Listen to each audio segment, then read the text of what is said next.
And here we go. We're recording. Okay, so we are going to be looking at, by request, a study on the numbers 15 command on the tzitzit, the blue ribband on the garment. There's really a lot to be seen and talk about in this study. Actually, it was an amazing time for me. Every time I go through this, I learn more. And this was one of those times, again, when I learned more. So there are two verses on the command to wear the fringe. The most descriptive one is in Numbers 15:37. And I'm going to open up eSword. Oops. If I can spell it, I'll open it. And we're going to go to Numbers 15:37. Where'd you go? Thank you for your help. Okay.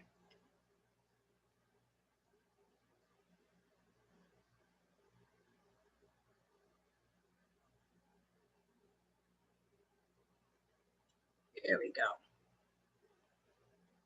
Now let me share.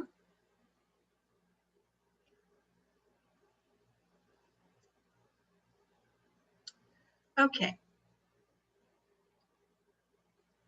I don't know what you guys can see. Hopefully you can see all the verse. I don't know. Let me know if you can't. Let me see. Let me turn that off. Get rid of that. Let's see if I can make this a little smaller. No, that's bigger.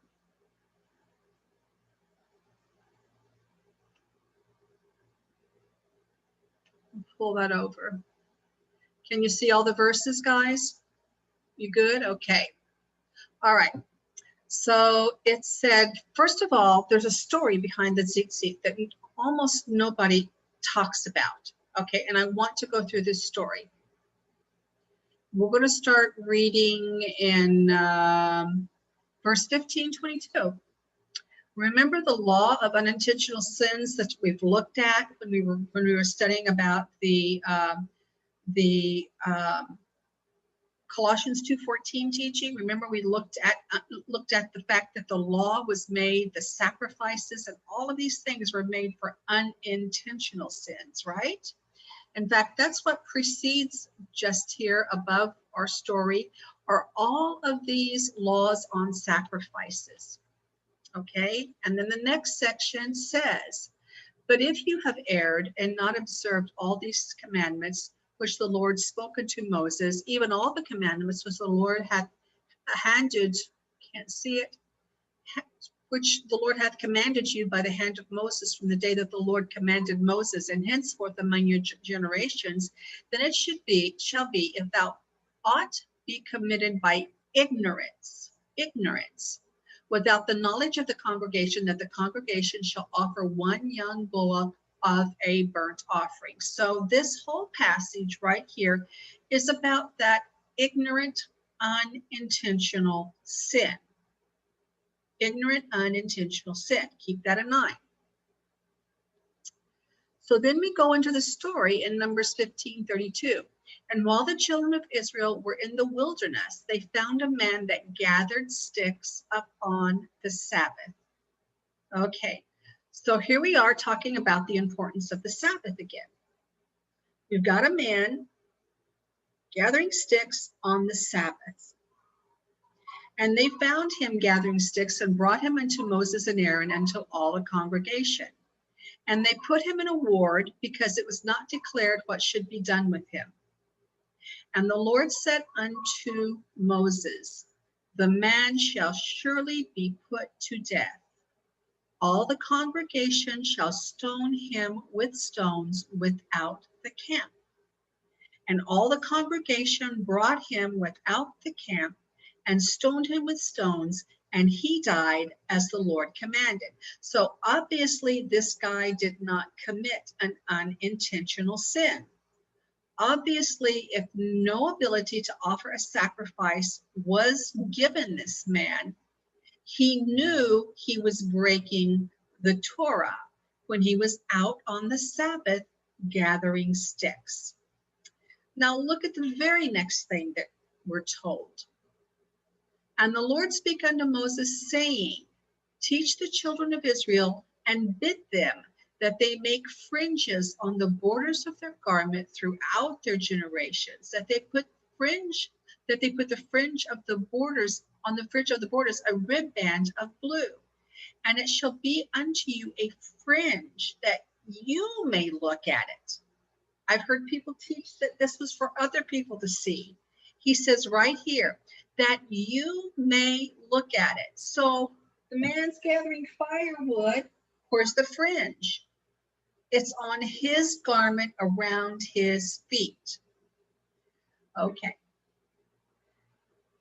And it shall be unto you for a fringe, that you may look upon it and remember the commandments of the Lord to do them, that ye seek not after your own heart, your own desires, your own eyes, what you want, after which you used to go a-whoring, that you may remember to do all my commandments and be holy unto your God, holy, separated. I am the Lord your God, which brought you out of the land of Egypt to be your God. I am the Lord your God. So we have this story. We have the sacrifices. We have the lesson about unintentional sins. We have the lawbreaker and his sentence. Because his sin was intentional, he was killed by the congregation. And then we have a new symbol that the children of Israel were given to remember, so that they would see it on themselves and not break the covenant of Elohim. Okay, so that's the story of when the tzitzit was given. And I think the story about when it was given and why it was given is as important as everything it represents. All right, go back over here. Okay, so now we're just going to look at some of the words in this, this verse. And we're going to look at, it says, put the fringes on the borders of your garments. The word garments is the word beged. Beged is a word for an outer covering, an outer garment. An outer covering, an outer garment. And most of these things I'm going to take from, most of these definitions I'm going to take from the lexicon. Sorry, I'm looking at the page and trying to talk and chew bubble gum. Okay. So beged, okay, it means to cover. That's what the whole word is about. It's to cover, okay, a covering garment. To cover, to hide oneself. That's beged. It's a cloth covering.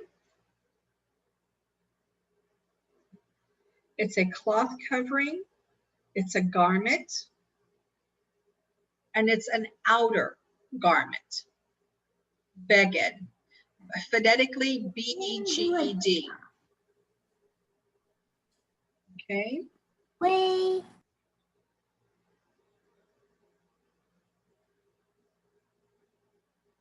All right. So this word is used in Genesis 39. We'll go there.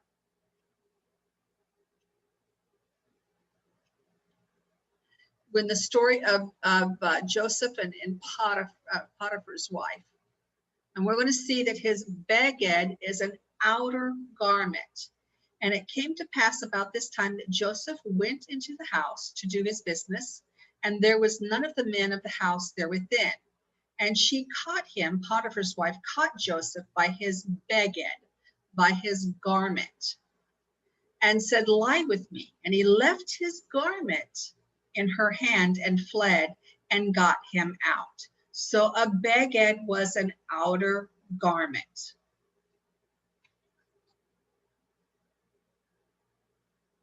Okay, pop this up real quick. The other thing I want to show you in the story of Tamar, we're going to go back one chapter. It's not right. Hang on. Whoops.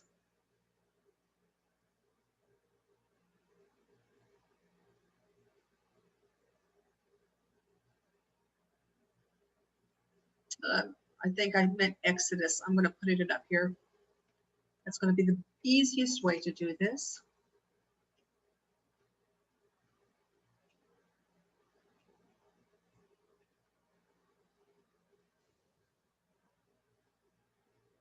Nope, it was Genesis. Okay. So in the story of Tamar, here's what we're going to see. We're going to see that when Judah, come on, when Judah went into Tamar, well, this is good. Come on. There. When Judah went into Tamar, okay, so this is the whole story of a kinsman redeemer. Okay, we're going to get into that a little bit tonight too. There is no such word as a kinsman redeemer in the Bible. There's no such word as a kinsman redeemer. Whether it was a kinsman redeemer, a person who redeemed your property, a kinsman redeemer who married a widow and gave seed in the name of the dead brother, whether it is Elohim, our redeemer, they're all the same word. There is no division within those phrases. Okay, we're told in the book of Ruth, the word is used near kinsman, but that's not what it says in the Hebrew. In the Hebrew, it just says redeemer. Okay, so as we get into the story of these kinsman redeemers, you need to start looking at them as allegories of Elohim and the work he does towards us to redeem us. Okay, and we're going to see this with Judah and Tamar. So the story of Judah and Tamar is Tamar was married to Judah's son, the oldest one, and he died and left no seed, no offspring, no bin, no child, no son. And so Judah gave Tamar to the next son, and that son also died, and Tamar still had no offspring. Now, when we go back to Exodus 23 about the law of marriage, it said that Tamar should deal with her as a daughter because she was married to his son, that he should have dealt with her as a daughter. But in the text, after the second son dies, he sends Tamar back to live with her father.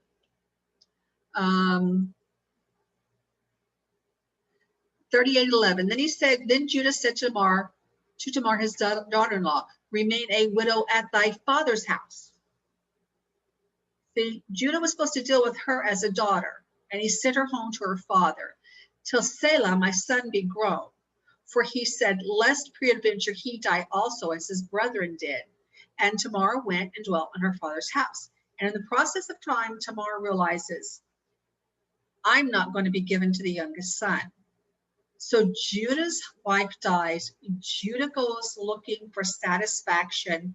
Tamar knows he's going to do this because it's the time of shearing the sheep, chapter 38, verse 13. And it was told Tamar, saying, behold, thy father-in-law goeth up to Timnath to shear his sheep. And so Tamar puts off her garments from her, and she covers herself with a veil. She wraps herself, and she set an open place, which was on the way to this Timnath. For she saw that Selah was grown up, and she was not given unto him to wife. Okay, so Judah did not deal correctly with Tamar.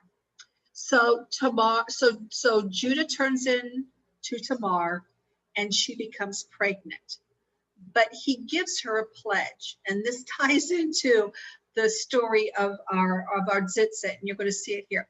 So he said, what can I give you? He turned in her way and said, go to, I pray thee, let me come into thee. For he knew not that it was she, meaning Tamar, or was his daughter-in-law. And she said, what wilt thou give me that thou mayest come into me?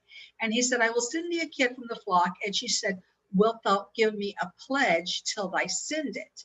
And he said, what pledge shall I give thee? And she said, thy signet and thy bracelets. That word bracelets is the word for ribband, okay? It's patil. When we look at the word in Numbers, we're getting ready to go back there. When we look at the word for ribband in Numbers, it's the word patil, okay? So he gave her a ribband with his signet. And we see actually back in that story of Joseph, when he becomes second over all of Egypt, that Pharaoh too gives him a seal or a signet that he puts on calls it a chain there. Okay, so what she had was literally the seal on a ribband, literally a ribbon. Ribband was the early King James word for ribbon, and it does reflect the same in the Hebrew. So she has Judah's seal on a ribband and his staff. His staff was the symbol that he was the head of the tribe. Okay. Let's see where I want to go next. Let me get rid of this. Okay, so in Deuteronomy, we're going to look at the rule now for if your husband dies. That whole process is Deuteronomy 25. Okay, 25:5. If brethren dwell together and one of them die and have no child, the wife of the dead shall not marry without a stranger. So she's not to marry outside of that family to a stranger. Her husband's brother shall go in unto her and take her to him to wife, and perform the duty of a husband's brother unto her. And it shall be that the firstborn which she beareth shall succeed in the name of the brother which is dead, that his name not be put out of Israel. So the whole thing of the Redeemer, remember, there's nothing in here that's talking about a kinsman redeemer. Okay, this is just redemption. It's that same redemption word. So the whole thing of a redeemer, a brother redeemer, was to give the woman an offspring in her dead husband's name, that his line continues. And if the man like not to take his brother's wife, then let the brother's wife go up to the gate unto the elders and say, my husband's brother refuseth to rise up unto his brother a name in Israel, and he will not perform the duty of the husband's brother. Then the elders of the city shall call him and speak unto him, and if he stand to it and say, I like not to take her, then shall his brother's wife come unto him in the presence of the elders, and loose the shoe off his foot, and spit in his face, and shall answer and say, so shall it be done unto the man that will not build up his brother's house. And his name shall be in Israel, the house of him that hath his shoe loosed. We see the same story told in, let's see, Ruth 4:7. Carmine.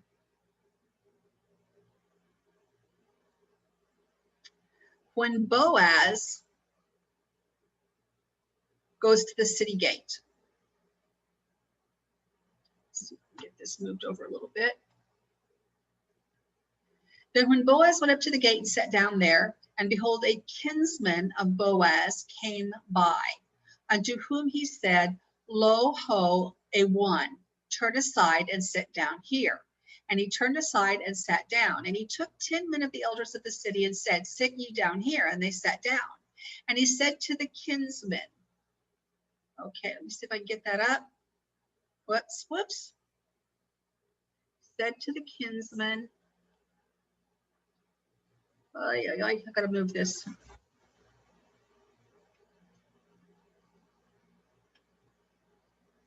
Gaal is the name for a kinsman. I want you to look. There is nothing in here about a Gaal being a kinsman redeemer. This is all King James English. A kinsman, whether it's Elohim redeeming his people, or whether it is the brother redeeming the bride, or whether it is a family redeeming someone who sold themselves during Yovel, they're all called a Gaal. That's it. There is no other term.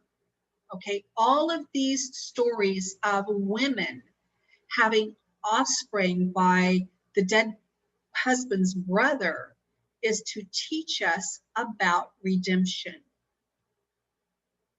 All right, now back to the story. So he took 10 men of the city, 10 men of the elders of the city, and said, Sit ye down here. And they sat down. And he said to the kinsman, Naomi, that is come again out of the country of Moab, selleth a parcel of land, which was our brother Elimelech's. And I thought to advise thee or advertise thee, saying, Buy it before the inhabitants and before the elders of my people. If thou wilt redeem it, redeem it. But, and see, we're talking about this redemption of the land, okay? So apparently this was also a Yovel time. If thou wilt redeem it, then tell me that I may know. For there is none to redeem it besides thee, and I am after thee. And he said, I will redeem it. Then Boaz said, What day thou buyest the field of the hand of Naomi, thou must also of Ruth the Moabitess, the wife of the dead, raise up the name of the dead upon his inheritance. So he's saying, if you're redeeming the field, you also are the one that will give Ruth and Naomi, for that matter, because she had lost both of her sons and her husband, through Ruth, an offspring in the name of the dead husband. And the kinsman said, I cannot redeem it for myself, lest I mar my own inheritance. Redeem thou my right to thyself, for I cannot redeem it. Now, this was the manner aforetime in Israel concerning redeeming and concerning changing to conform all things. A man plucked off his shoe and gave it to his neighbor. And this was a testimony in Israel. Therefore, the kinsman said unto Boaz, Buy it for thee. And he drew off his shoe, and Boaz said unto the elders and to all the people, You are witness this day that I have bought all that was Elimelech's, and all that was Chilion's, and all that was Mahlon's at the hand of Naomi. Moreover, Ruth the Moabitess, the Ruth of Mahlon, I have purchased, redeemed, to be my wife, to raise up the name of the dead upon his inheritance, that the name of the dead not be cut off from among his brethren. From the gate of his place, you are witnesses this day. So this shoe was a form of a covenant. Was a form of a covenant. Okay. In Deuteronomy 25, 5, let's see. In the story of Tamar, there was no shoe, that no one was given liberty to leave. Had Tamar been given a shoe, she could have married outside of Judah's family. But Judah did not give her a shoe, and he did not give her the youngest son. Okay, so that's where Judah's sin was. Okay, so that's the ribband. Ribband is the original word in the King James English that we eventually got the word ribbon from. We're going to go back into that in just a little bit more deeply when we get into the color.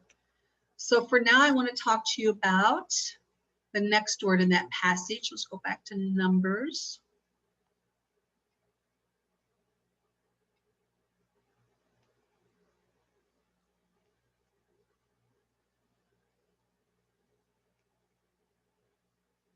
Okay. So now we're going to look at this word for borders.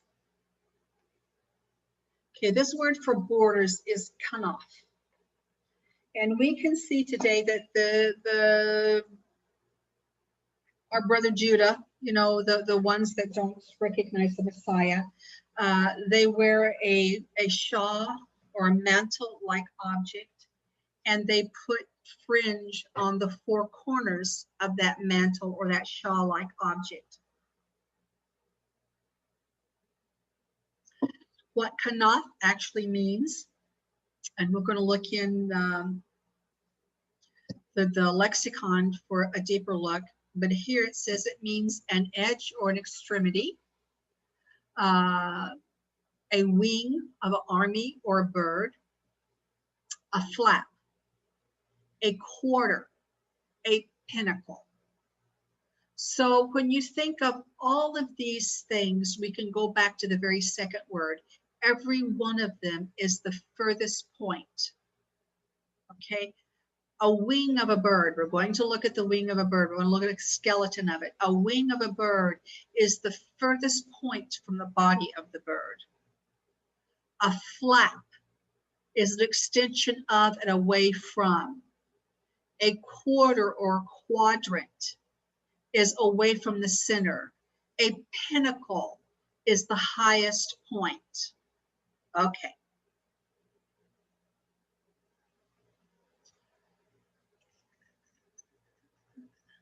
.406.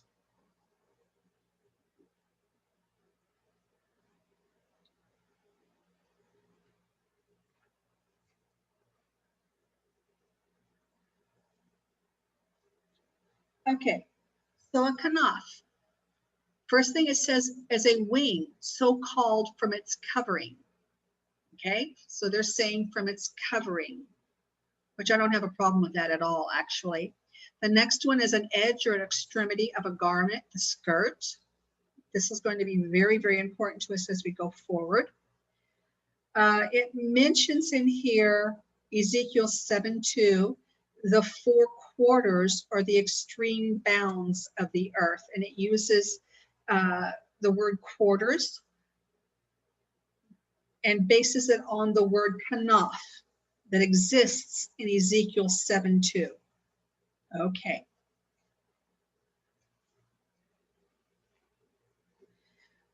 We can see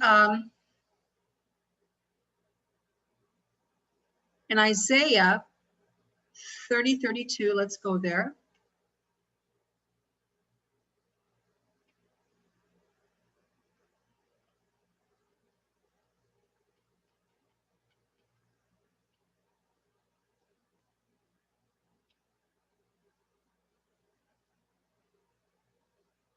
Whoops. Did we get that?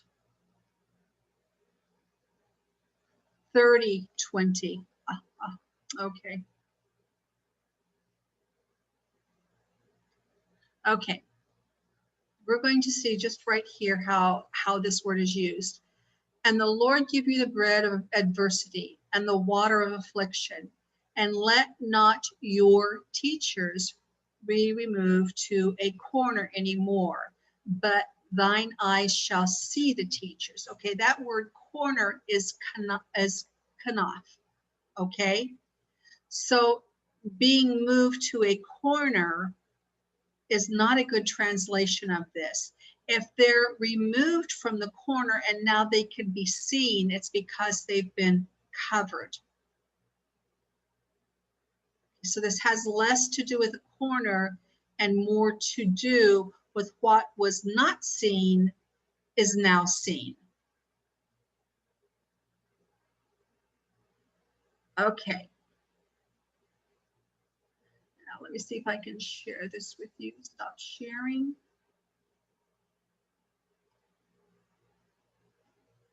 Okay, right here you have in front of you, this is a bird. This is the skeleton of a bird.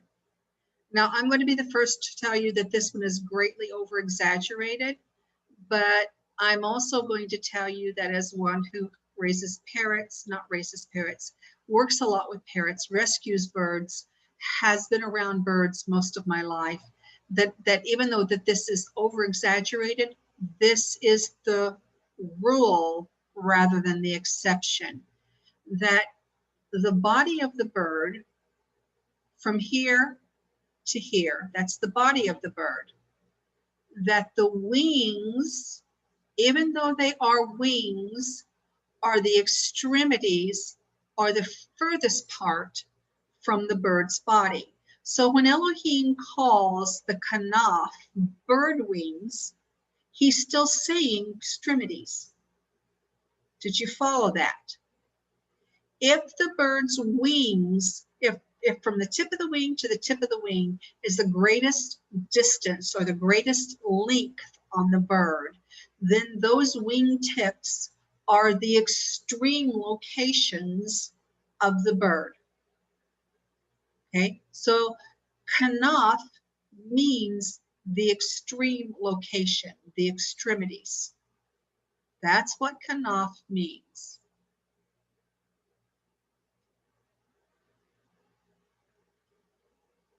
Okay. And we're going to go over the other verse in just a minute, so we'll touch on some of these again in the next verse. Okay, this one was like, oh my gosh, what a lesson I had tonight on this one word. Okay, the color of the thread, let's go back to Numbers.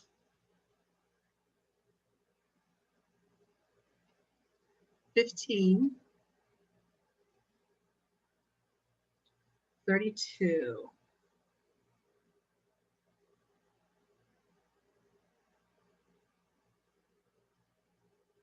Okay, this was exciting for me tonight when I was studying this. It says to make a ribband, to make a ribband of blue, a ribband of blue. And that word, excuse me,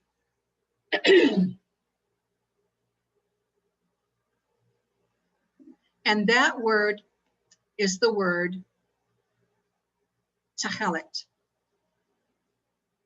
Transliterated, it would be T-E-K-L-E-T, techelet. T-E-K-L-E-T, techelet.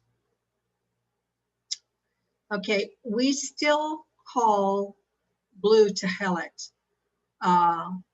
We have two, actually we have about 3 words for blue, but we still have a techelet blue. That's a pretty common color. Okay.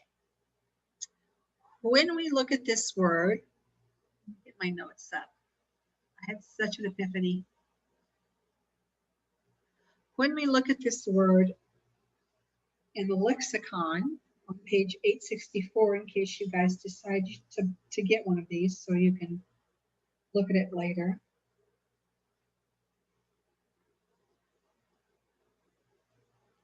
One of the first things it says is they've basically been polluted in their understanding.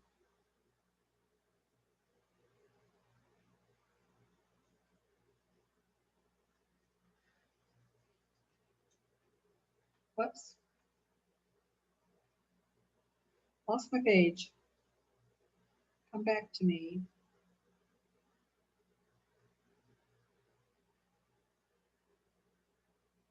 Okay, here we go.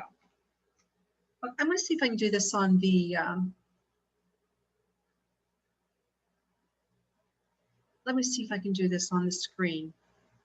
Let's get rid of this, stop sharing. We pull up the screen, pull up the whiteboard. And in this handy dandy little computer back here, I actually have a writing implement. So Tachelet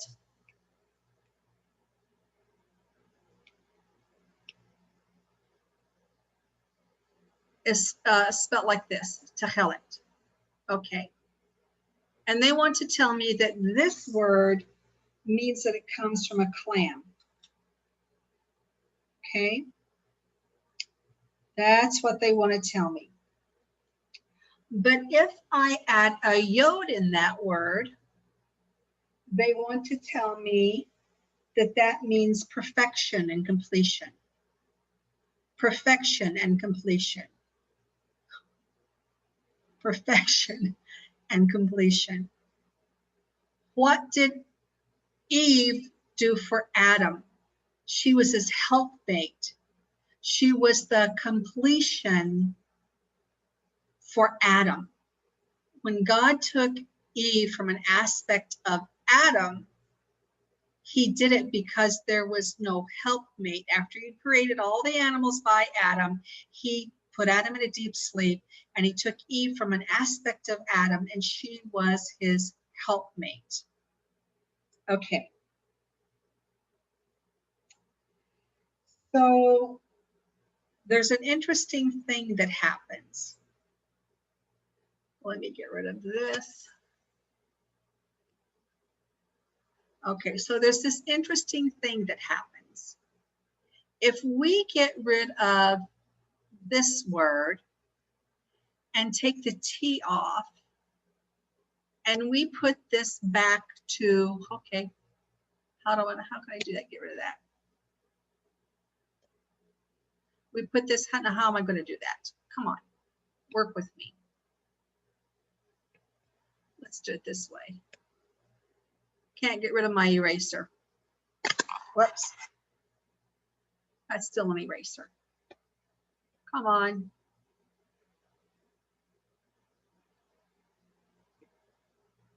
Here we go. Okay, maybe now.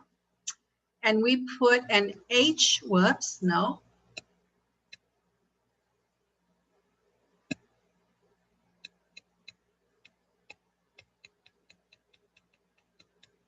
Maybe, nope.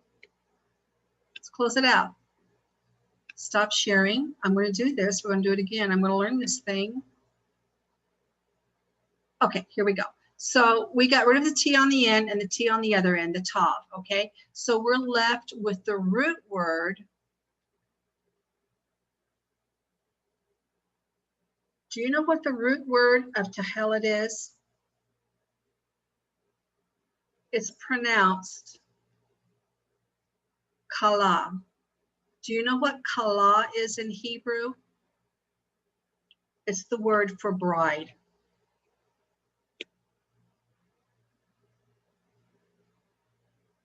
Okay, is that sinking in? Okay, if Eve completed Adam and the two became one, if we're going under the skirt of our husband, under that tahila, that blue thread, and the root of that blue thread is kala, and it means bride. What does it say at the end of Revelation? It says the Spirit and the bride say, come. In Hebrew, that would be haruach v'hakala omrim bo. Kala is the Hebrew word for bride, and it's the root to the word tahila. Tahila, the color of blue.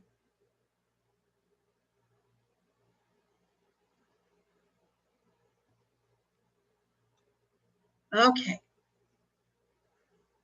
That was my, oh, you're kidding me, aha moment. I've studied this so many times, so many times. Okay, so not only that, let's read that. It's, let me read that to you. Page 399 on the bride word.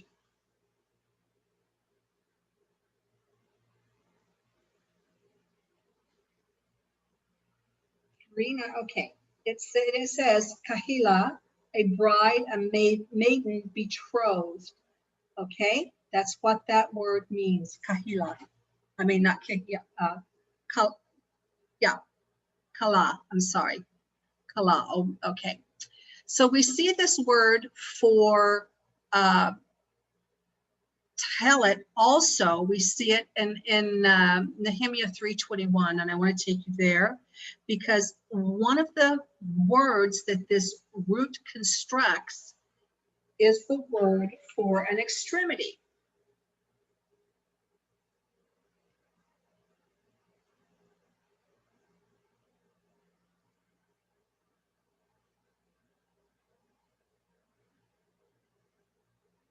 Okay, share this with you.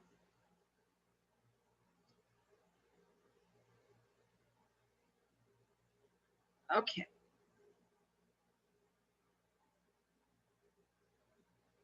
It says, and he repaired Mirmoth, the son of Urijah, son of Koz, another piece from the door of the house of Elishib, unto the end the Tahilit, the same word.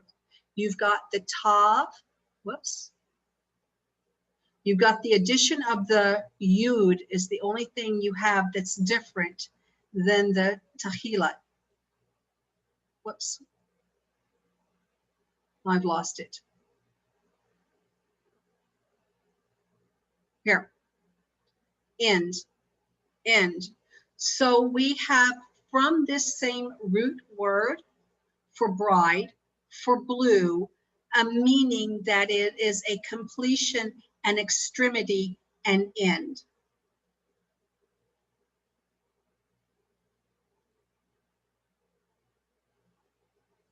Okay.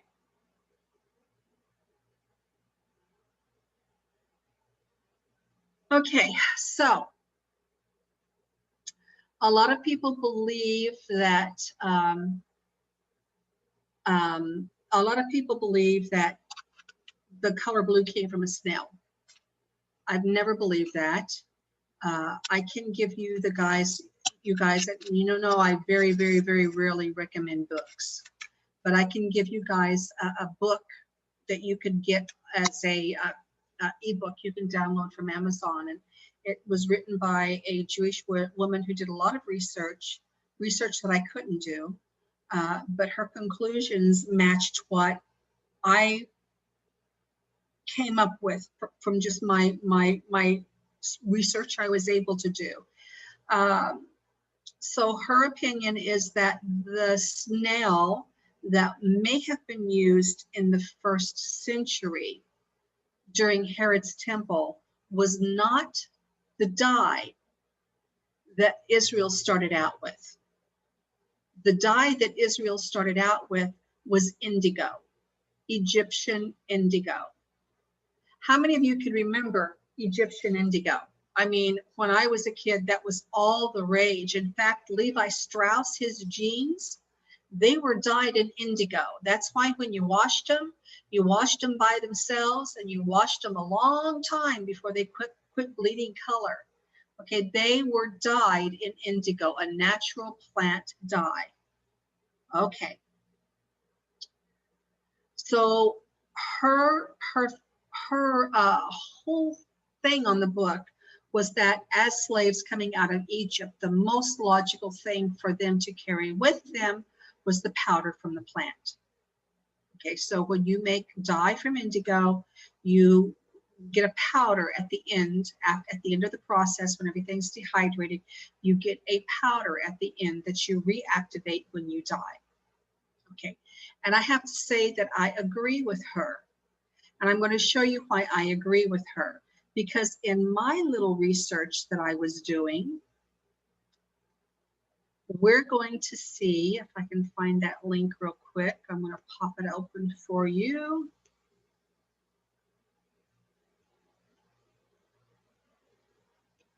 We're going to see that linen, which was the material of choice when they left Egypt, not only when they left Egypt, but in Yeshua's day, the Galilee was the largest producer of linen during the Roman occupation in all of the Middle East. Okay, where did I do that? Let me see.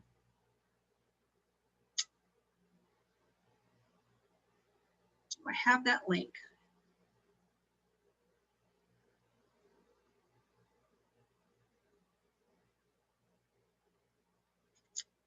Okay, I'm going to do it the hard way. It's okay, I do things the hard way. Over here.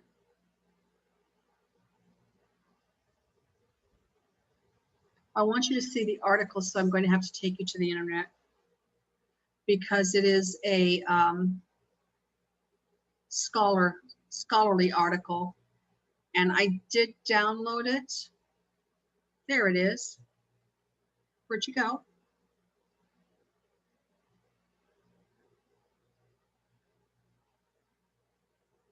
Here we go. Now I can share this with you.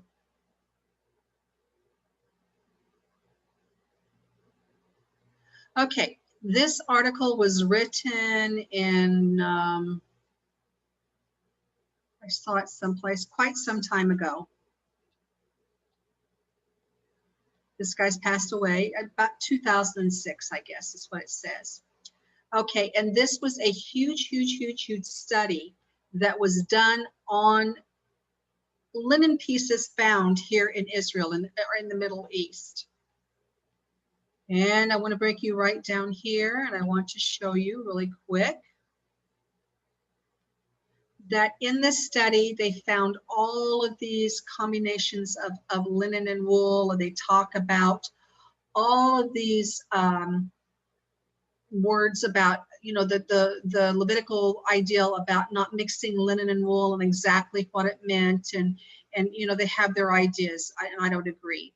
But this is what I want you to see right here on this line right here. They're talking about raw linen, like they wore in ancient Israel, that linen does not absorb dyes except for blue products of indigo. Let that sink in to your brain for a second. Linen does not absorb dyes except for blue products of indigo. Okay, so this Sukenik conduct experiments on the dyeing of linen with dyes from different sources, and he arrived at the same conclusion. Consequently, the only way to decorate linen textiles was with self bands or groups of weft bands in a single shed of another material, such as wool, that absorbs dyes very well. Okay, so the only way in a linen garment you're going to get any color to absorb a raw linen garment like they wore in biblical days is to put a lateral thread in the weaving of wool that has been dyed a different color. This was the one piece of evidence that I could find when I was doing this research that told me that the color of blue that the children of Israel left Egypt with would have been indigo. Because I'm really quite certain that they wouldn't be wearing hairy, scratchy wool, even if it was light wool, in the desert for 40 years as they tromped around in the blazing sun. Linen, on the contrary, absorbs sweat, it breathes, it dries quickly, it shades you when it's warm, it warms you when it's cool. It's literally the perfect desert garment. Okay, I'm going to stop sharing that. Whoops, sorry. All right.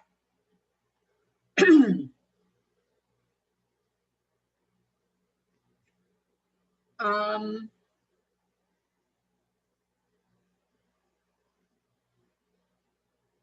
has anybody got any questions at all to this point?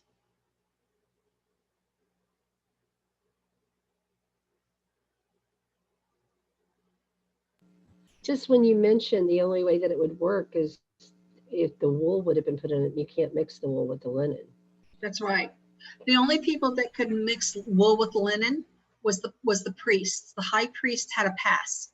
He could put, and that was the pomegranates were dyed on the hem of his garment, and there were places that they used, I believe, because of the colors it talked about in his garment, which was made of linen, that the embroidery were of different colors, and so in order to accomplish that, they were wool.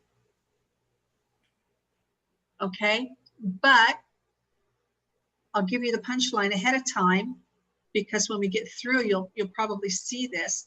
If Messiah was our high priest who wore a linen garment, and he was the Lamb of God, and the high priest would have been represented in him by being linen and wool, wouldn't he?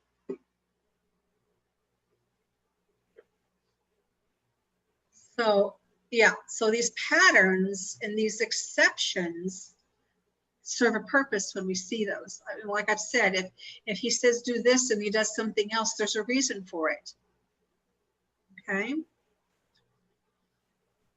Okay. So Becca, I have a question. Sure.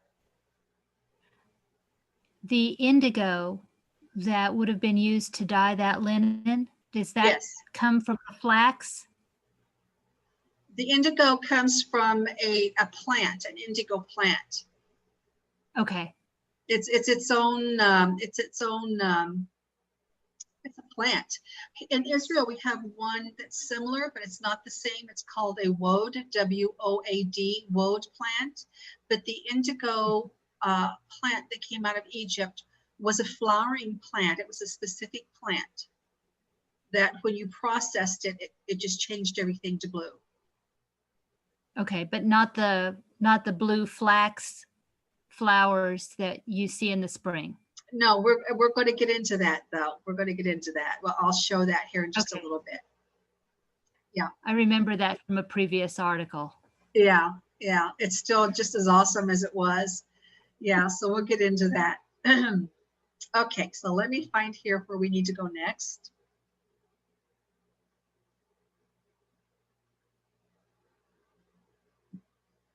Okay. So here's the interesting thing about indigo. Let me see if I can pull this up. Oh,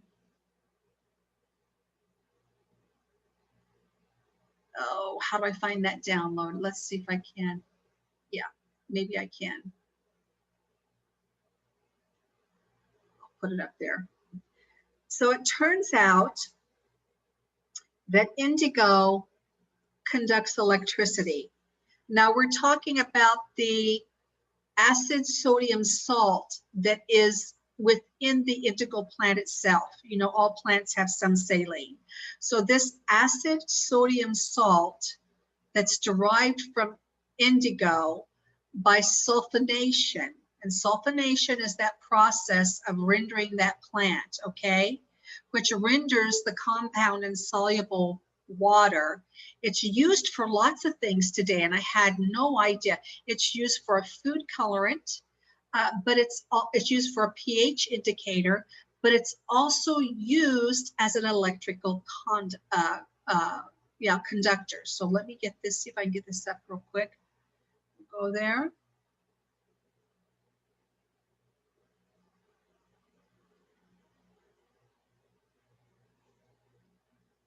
Yes, we can. Here we go. I'm going to share this with you.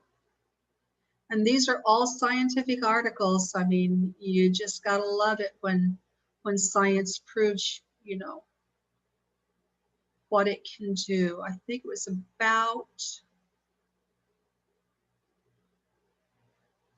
I should have made a note which page it was, but this is the indigo carmine. It's a powder that comes from the plant right up here. Okay.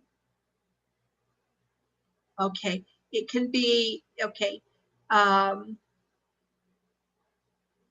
measuring AC electrical conductivity at room temperature, the indigo carmine has compressed into a disc shape and placed along binary C brass holders using a unique design holder. Okay, this is just talking about the conductivity of it, how much it will conduct, what it will conduct.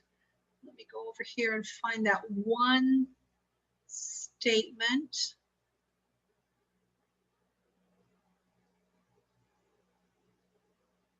Let's back up here.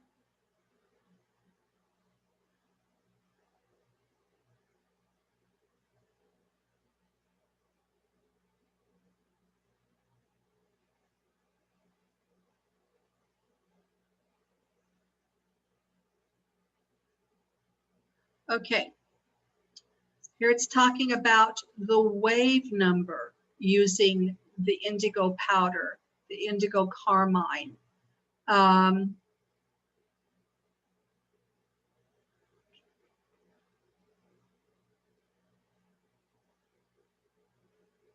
me go to the conclusion. I'll in the video, I'll put a link to this so you can go over it really well. But you're going to find as you go through this that you'll see that indigo conducts a DC current, and it's used in some electronics for conductivity. Let's see if I can find the conclusion. Here we go. Okay. The morphological structure, optical, diffused optical, whatever that means, and AC/DC electrical conductivity of indigo carmine powder pellet have been studied. The pellet shows a triclinic crystalline structure, blah, blah, blah, blah. Moreover, okay, so this is just acknowledging that it's more suitable in an organic semiconductor for solar cell applications. So indigo conducts electricity. Indigo conducts electricity. Let's get rid of that. All right. Now just keep that in your little hat, and we're going to go to the next verse on the tzitzit. Okay. I'm going to go to Deuteronomy 22.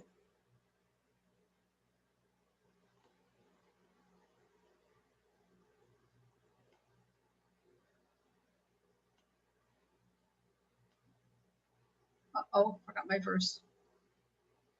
22:11.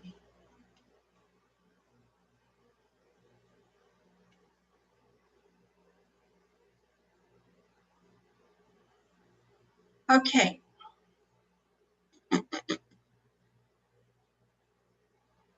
Whoops. Here we go. Boy, one of these days I'll learn how to run this machine. It's almost over my pay grade, I'm telling you. Okay, I've got a report here that says the new moon was seen only with binoculars by the Israeli New Moon Society. That just came in my email. All right.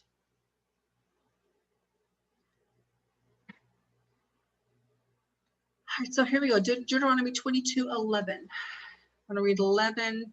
Actually, we're going to read a few of these because one of the things that I want you to also begin to understand is that as you see these patterns and you begin to understand that the law is just not randomly placed like everybody wants you to think it, everybody wants to make you think it is. The top of this chapter says various laws as if they're ungrouped and they don't have a meaning, but they do have a meaning. And we're going to go right here. It talks about sowing the vineyard with diverse seeds, lest the fruit of thy seed become defiled, not plowing with an ox and an axe together, not wearing a garment of diverse sorts of woolen and linen together. Okay, all of this is mixing components. Then he's going to talk about, and thou shalt make fringes upon the 4 quarters of thy vesture. Okay, this is another word, vesture, wherewith thou coverest thyself. And this verse tells us what we had already seen with the word beged,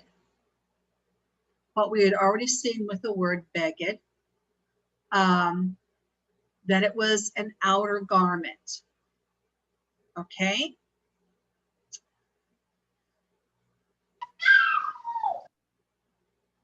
That it was an outer garment. Okay.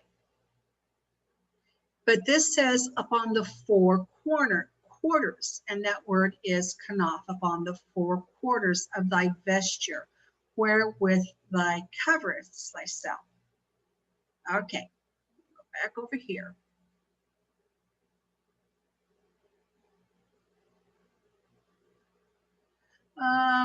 And then it was really interesting that we go into that same law that we saw in Exodus about the damsel that doesn't please her husband. And that, again, that takes us exactly right back. It takes us back to the story of Tamar. Let's just look at that. If any man take a wife. So we've got this story of a wife tied to the fringe on the skirt, okay? If any man take a wife and go into her and hate her, and give occasion to speak against her, and bring up evil name upon her, and say, I took this woman, and when I came to her, I found her not a maid. Then the father of the damsel and of the mother take and bring forth the token of the damsel's virginity unto the elders of the city in the gate. And the damsel's father shall say unto the elders, I gave my daughter unto this man to wife, and he hated her. And lo, he hath given occasion of speech against her, saying, found not thy daughter a maid. I found not thy daughter a maid, and yet these are the tokens of my daughter's virginity. And they shall spread the cloth before the elders of the city, and the elders of the city shall take the man and chastise him. And they shall amerce him 100 shekels of silver, and give thereunto the father of the damsel, because he had brought up an evil name upon a virgin in Israel, and she shall be his wife, and he may not put her away all of his days. Okay, so right here, we've got a wife law, and we've got the tzitzit together, associated with an outer garment, right here. These are not random laws. These are associated items. Okay. Stop sharing this. Get some of this stuff put away so I can see what I'm doing. Okay. So in this part of the verses about the outer garment, the word is kisos or kisei. Okay, it literally means to cover, to plump up, so that there was no form seen. Means to plump up the hollows. That's literally what this meant. So I'm going to take you to another story using kisei, this outer garment, and we're going to go to Genesis 20.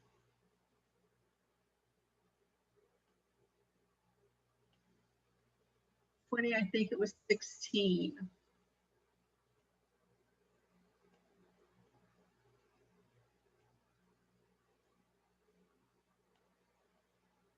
Okay, this is the story. I gotta get it where I can see it. This is the story of Abraham and Sarah. We'll just look at this. When they journeyed to Gerar. Okay, there was I think there was another famine here, if I remember correctly.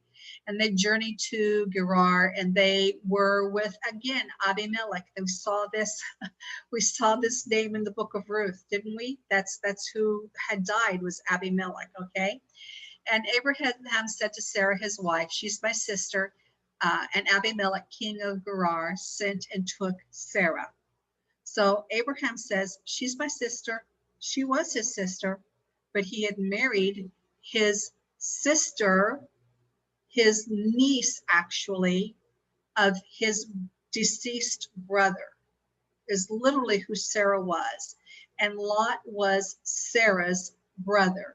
So Abraham had become a redeemer for Lot and for Sarah because his brother had died and Abraham's father had died.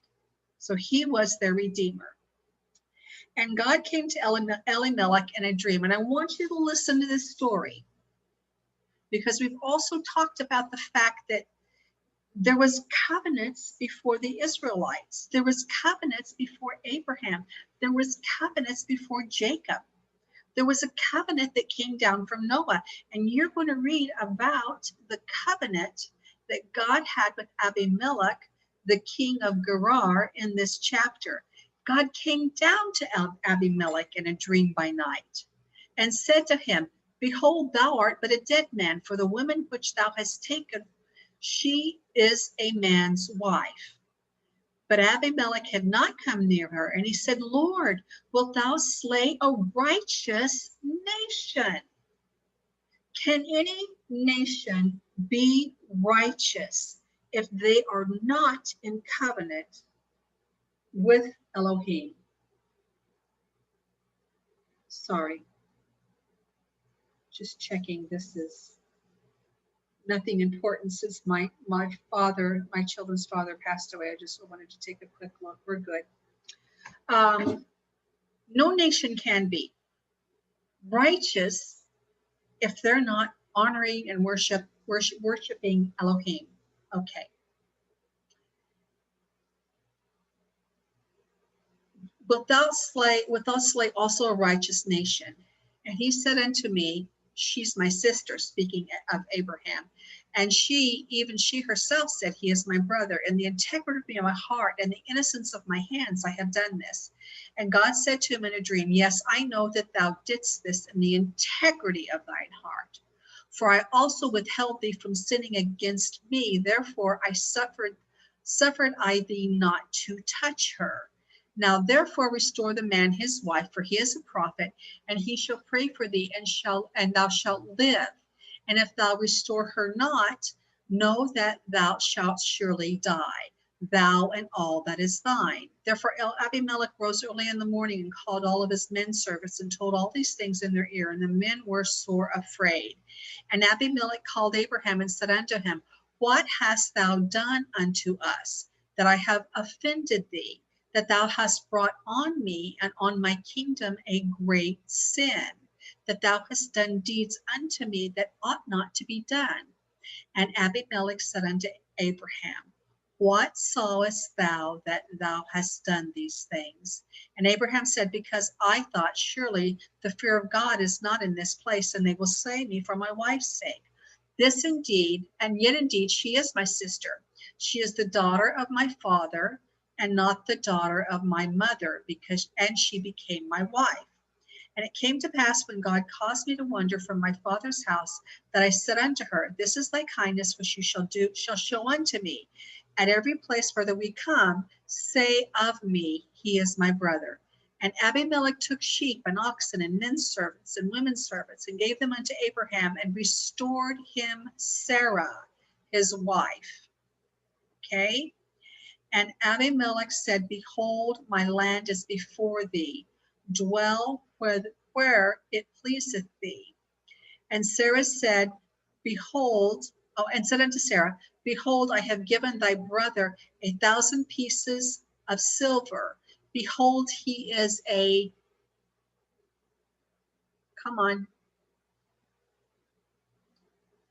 That word, a covering, a garment, a veil, a kesut, a kesut, kise, kesut. Kise is the root word, kesut. He is a kesut, a covering for thy eyes. And that word is ein. Okay, that word ein can mean the physical eye that you see with. It can be a fountain of water. It can be the center of something.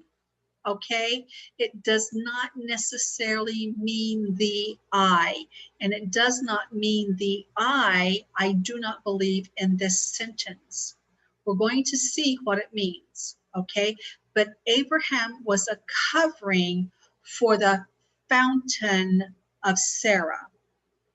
Let's go. Okay, ein. Ein, we're going to look up that word in the etymological, not the etymological dictionary, and the lexicon. It means to flow out as water. Okay.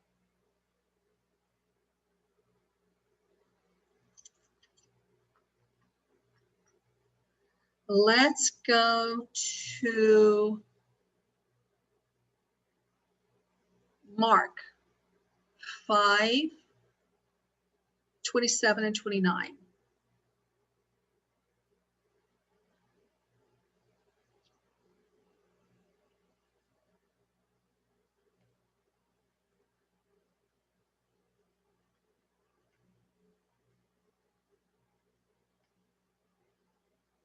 What did I say? I forgot already. Let's get rid of that. 5:27 and 29. Okay.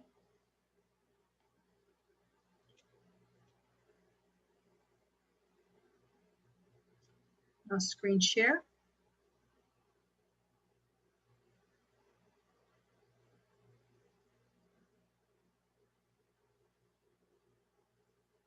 Well, I don't see my, let me stop sharing and do that again because I'm not sure if you're seeing that. Okay, 5:27 and 29. This is that woman who came up behind the Messiah, and she touched the fringe and the ribband on his garment.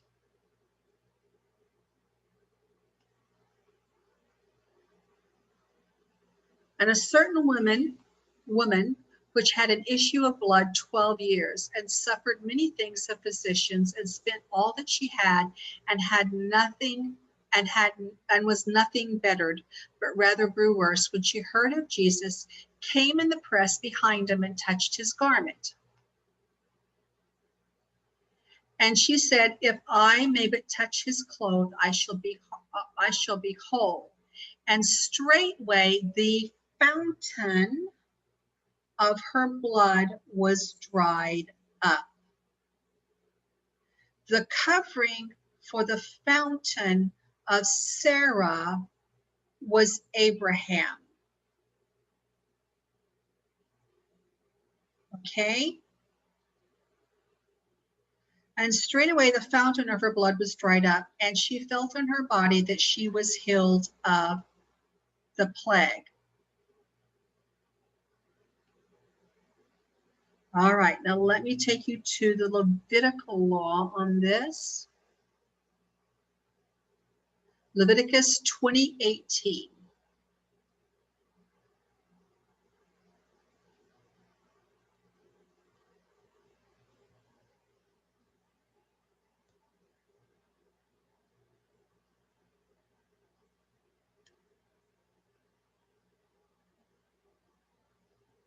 Okay, here we go. And if a man shall lie with a woman having sickness and shall uncover her nakedness, he hath discovered her fountain. She hath uncovered the fountain of her blood. Both of them shall be cut off from among their people. Thou shalt not uncover the naked. Okay, then it goes on the other nakednesses of. Okay, now we're going to go back. We're going to go back. to what we were reading with Abraham and Sarah in Genesis 20:18.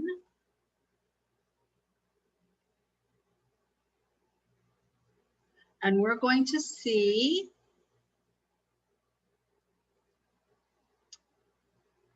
okay,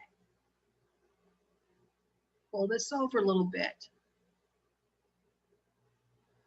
Whoops, not good. How'd I do that? Good goodness. I don't know how I did that. Okay.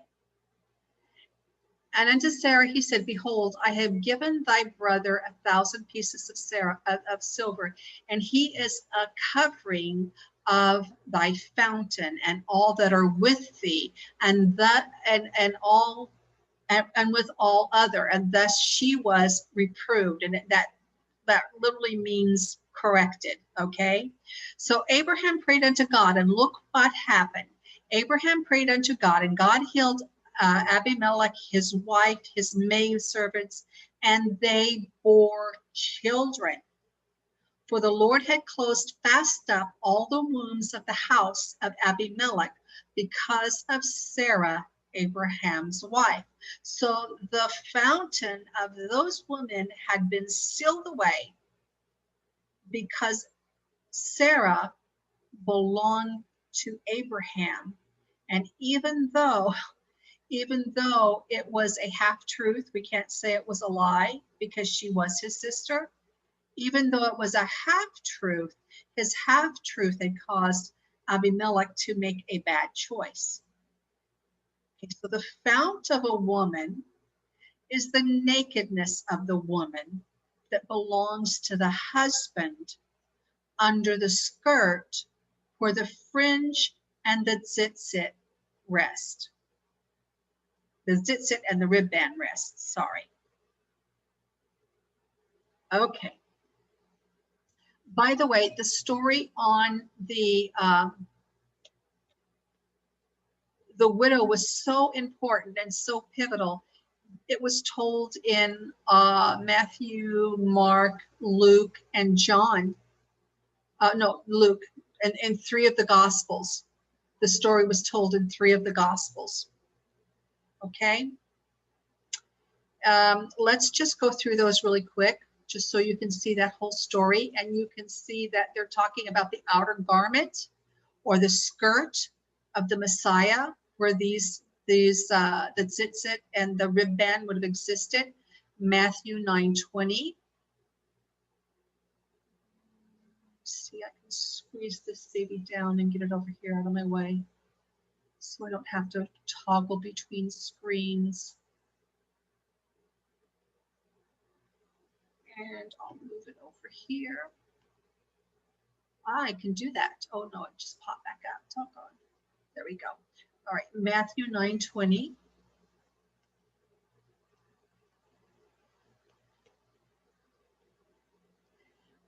It says, and behold, a woman which was diseased with an issue of blood 12 years came behind and touched the hem of his garment.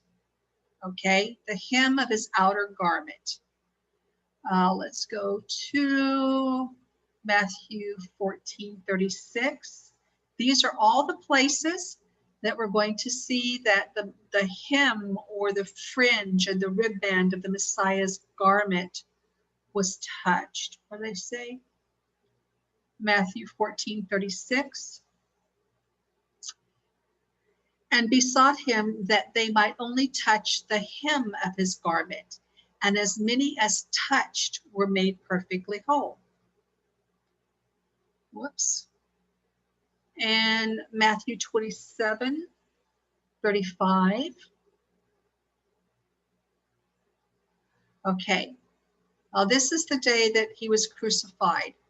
And they crucified him and parted his garments, casting lot, that it might be fulfilled, which is spoken by the prophet, that they parted my garments among them, and upon my vesture, the outer garment, they did cast lots. Mark, we just looked at Mark 5:27 and 29. We'll go to Mark 5:38.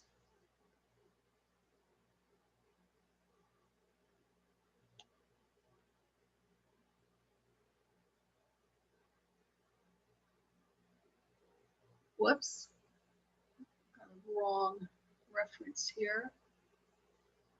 I just say Mark 5:38, but that does not. Okay, we'll skip that one rather than labor over it because we have plenty of others. Okay, Mark 6:56.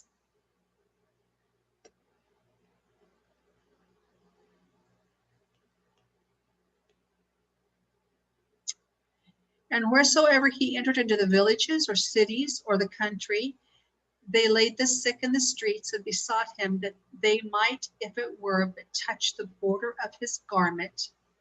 As many as touched him were healed, the border of his garment, the extremity, the kanaf of his garment. Luke 8:44.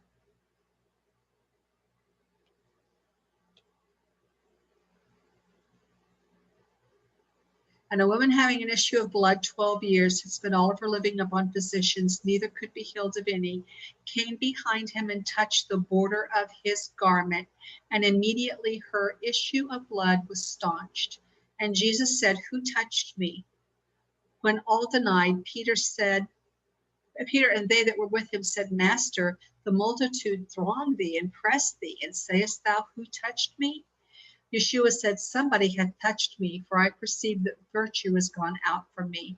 And when the woman saw that she was not hid, she came trembling and fell down before him and declared unto him before all the people for what cause she had touched him and how she was healed immediately.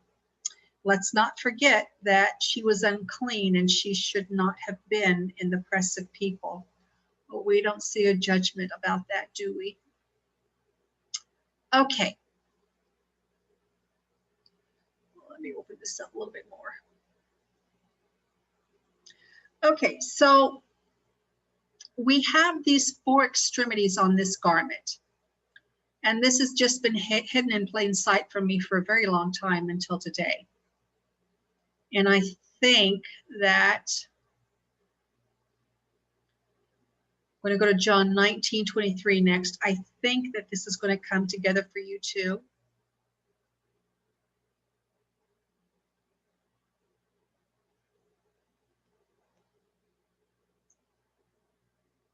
Okay.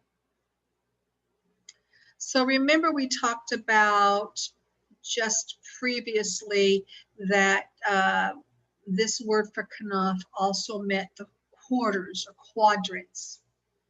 Not only does it mean the extreme part of something, but it also means like a quadrant or a quarter. Whoops, forgot to share.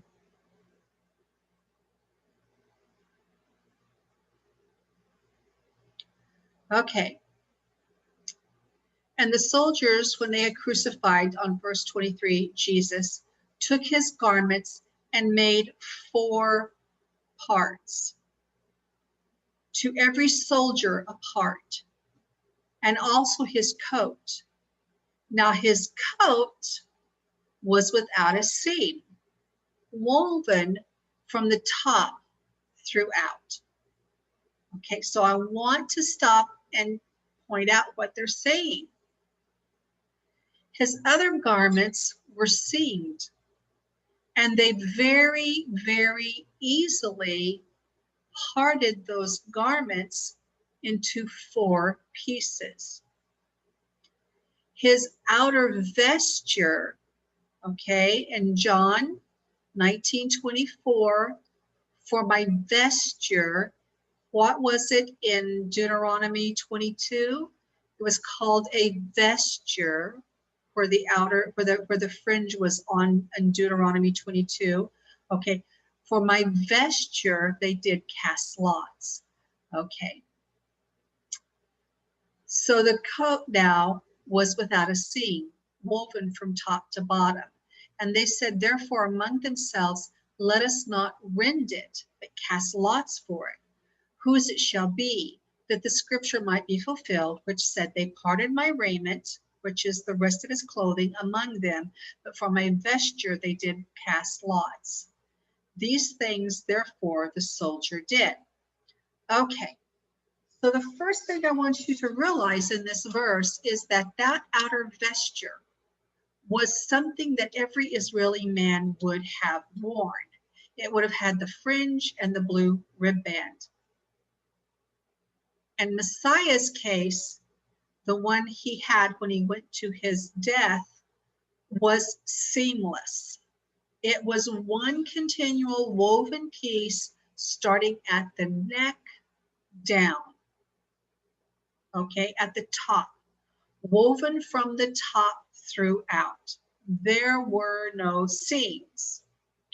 We know that this garment from Jeremiah, hang on, let me get it. I want to do this right. I think it was Jeremiah.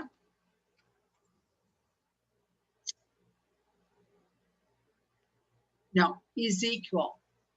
We know that this garment from Ezekiel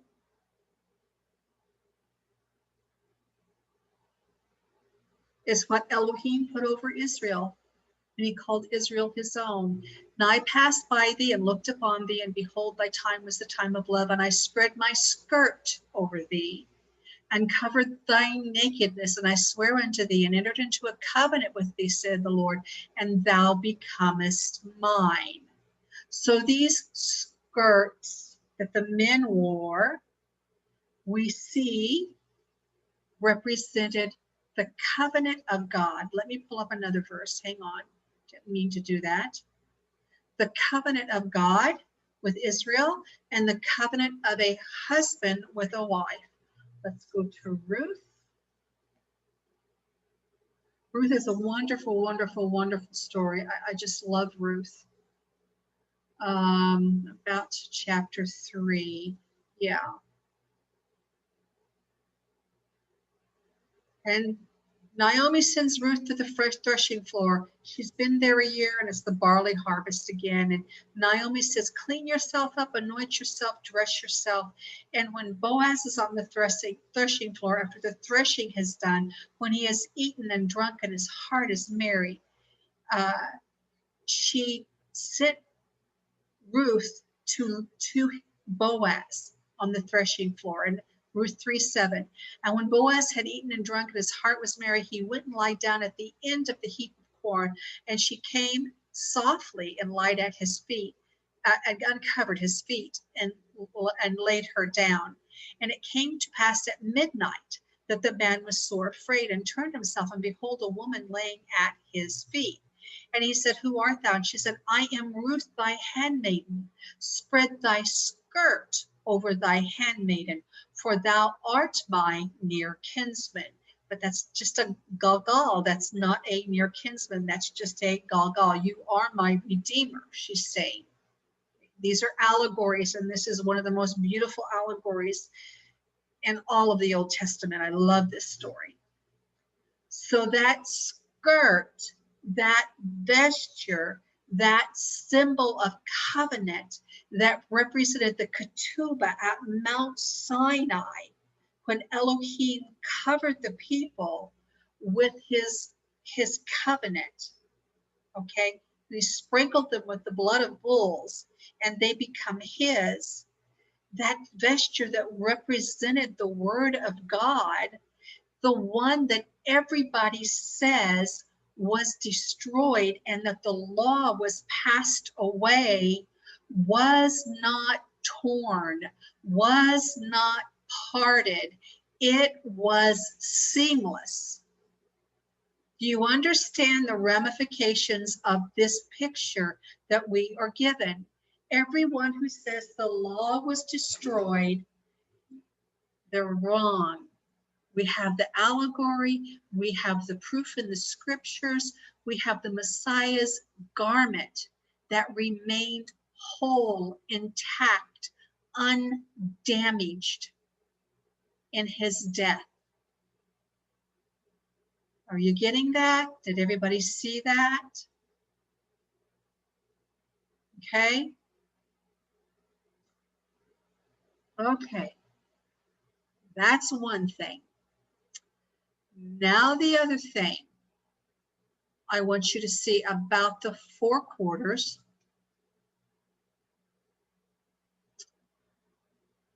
We're going to get into the linen next. Why linen? We know why indigo. We're going to get into the linen next. So I'm going to try to show you.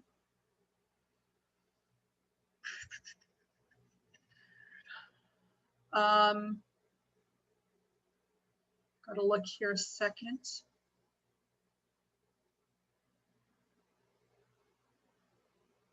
Here we go. All right. Share. Okay. What you are looking at is a really, really super old tunic from, what did they say? I believe it was 920 BCE. So 1,000 years ahead of the supposed timing of the birth of Messiah. This is a linen tunic. These little pieces here, they're just patches. They don't mean anything. They have no significance other than this person had patched this garment. And I want you to look at this seam right here down the front of this. This is a seam where these 2 panels of fabric, I'm sorry that blurs out as I get closer. Let me try to back it up. This is a seam right here where these 2 panels are joined. Okay? You can see the arms are over here. They were probably additional pieces. But in order to make up the front of the tunic, we have 2 panels.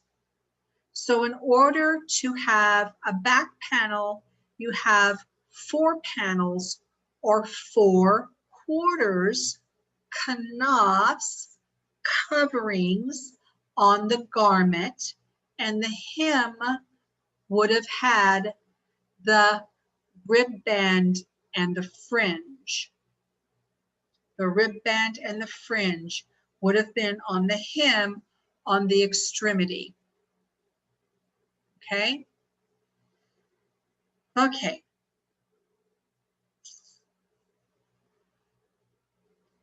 Let me get this really quick on the bearings. Okay, whoops. Where I want to go next.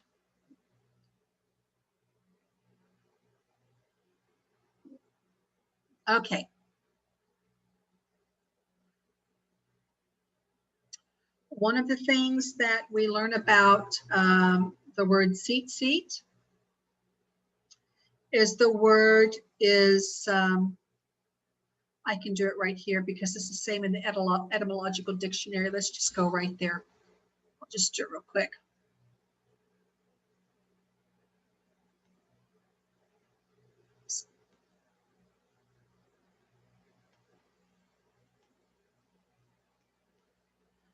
The word seat comes from something that alludes to a bloom.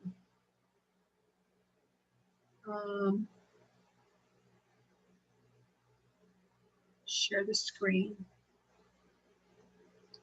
Okay. So we're going to make fringe. The word fringe, whoops, I can't do that. The word fringe is a floral or a wing-like projection that is a forelock, a tassel. I'm going to try to open this over here. Okay. So I need to change it to Strong's. All right.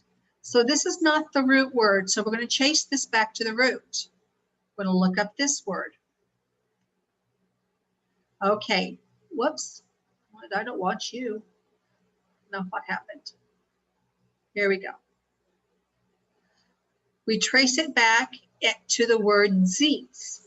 Okay. Zeet is saying zeets twice. Okay.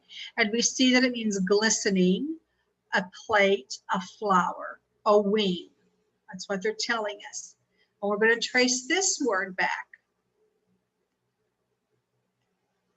Here is the root word: to twinkle, to glance, a bloom. Now I'm going to take you to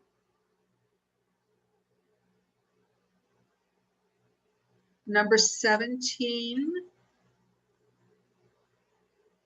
Get rid of this. Okay, this is the whole story. I got to get rid of that. I don't want you there. Okay, this is the whole story of when there was rebellion, and the leaders of Israel thought that they should also be priests to God. And Moses had them bring their staffs, like we read about with Judah and Tamar, had them bring their staffs and to lay it before the tabernacle. They're called rods here, before the tabernacle of the Lord. And in the morrow, Moses went into the tabernacle, and behold, the rod of Aaron for the house of Judah had budded to break forth. Parach, that's also one of the messianic words for one of Tamar's twins, by the way, brought forth buds, parach, and zoots. Okay, that not zit, zoots, one, and zoots, and made zeets. So everything with the word zeet is that these fringe looked like a blossom. Why would it look like a blossom? Because that was our promise of prosperity, is that we were to flourish and we were to prosper. That was Deuteronomy 28, I believe. Okay, so now I want to show you something that, hang on. Where did my, oh, I gotta get my thing back up.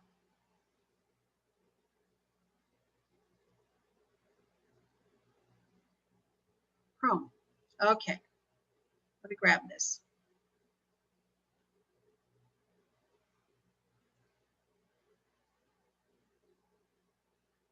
Well, this is going to be a bit cumbersome. We'll have to toggle back and forth a little bit. I don't have a different way to do it. Okay, here we go.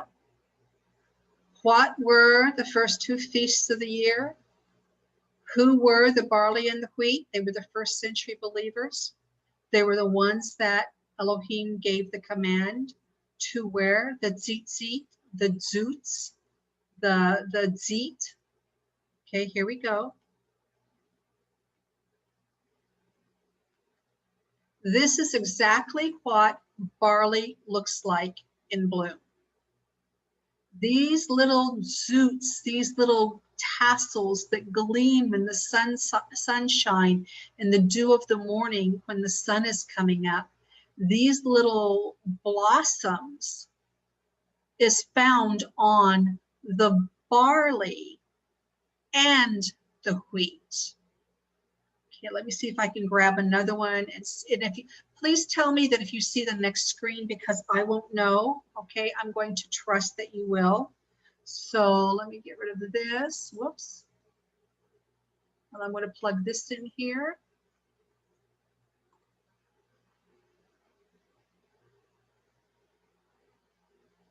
This is the wheat.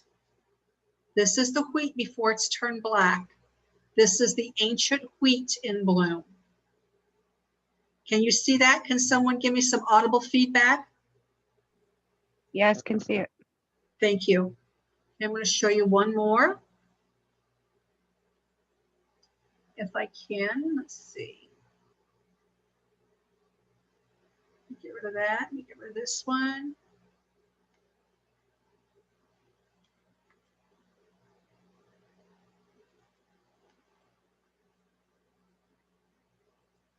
By the way, these are my photos, my personal photos, so there's no foul here.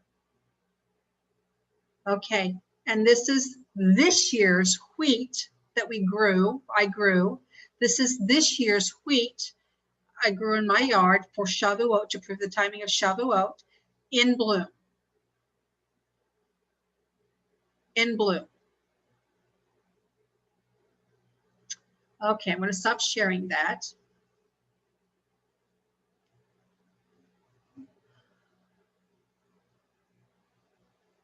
Okay. Let's see how much more I've got here. Are you guys still hanging in there pretty good? Can I go more, or should I break this and go next week? Probably, you know what? Let's go ahead and break it, and we'll finish it next week, I think, because I don't want to rush it. And we'll pick up here next week. Is that okay with everybody?